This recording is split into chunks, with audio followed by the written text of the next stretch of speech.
avec Sabrina Philippe. Alors, c'est la journée mondiale de la gentillesse. Aujourd'hui, on a donc décidé de se pencher sur le sujet. C'est un peu voyage en terre inconnue pour moi. Sabrina Philippe, vous êtes psychologue. Alors, bon, on va essayer de parler de cette gentillesse parce que souvent on dit trop bon, trop con. C'est quoi la gentillesse ? Alors, la gentillesse, c'est une vraie question. Qu'est-ce que c'est déjà ? Certains l'ont chanté. C'est qui est très gentil.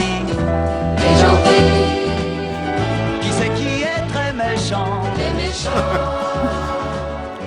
Qui a tous les premiers prix. Alors justement, la gentillesse, ça pose la question, ça pose une vraie question, parce que quand on parle de gentil, on parle de méchant. C'est pour ça que cette chanson est intéressante. Il faut savoir déjà que la gentillesse, au tout début, au XIIe siècle, ça voulait dire une noblesse de naissance, donc rien à voir avec le fait d'être bon, de la bonté. Le gentilhomme. Le gentilhomme, la gentillesse, noblesse de naissance.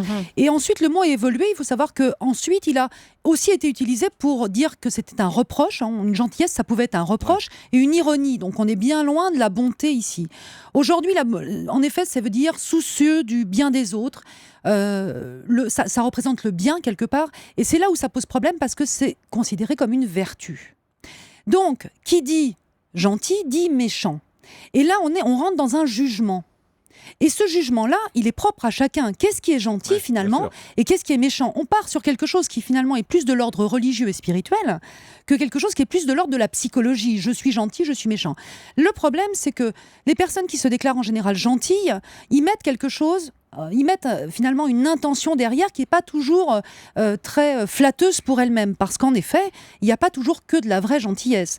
On peut être gentil pour être aimé, et c'est souvent le cas. On est gentil pour recevoir des marques d'affection et d'amour. Ah oui, par intérêt, vous voulez dire en fait. Alors, par intérêt, oui, surtout parce on manque de confiance en soi, donc on se dit si je suis gentil, on va m'aimer. On peut être gentil aussi par peur du conflit. Ça s'appelle la soumission, c'est-à-dire je préfère pas m'opposer, je dis oui tout le temps. On peut être gentil aussi parce qu'on s'oublie. On s'oublie soi-même, on n'a pas assez de considération pour soi-même, donc on dit oui tout le temps aussi, et c'est considéré comme de la gentillesse.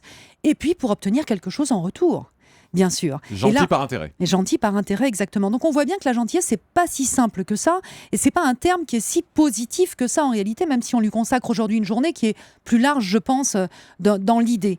Alors, c'est quoi finalement être vraiment gentil ?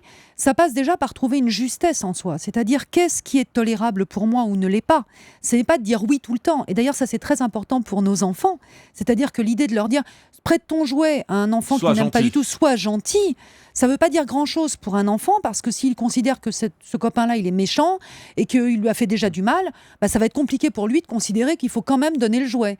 Et c'est pas forcément non plus ça l'éducation, c'est-à-dire de dire donne tout ce que tu as.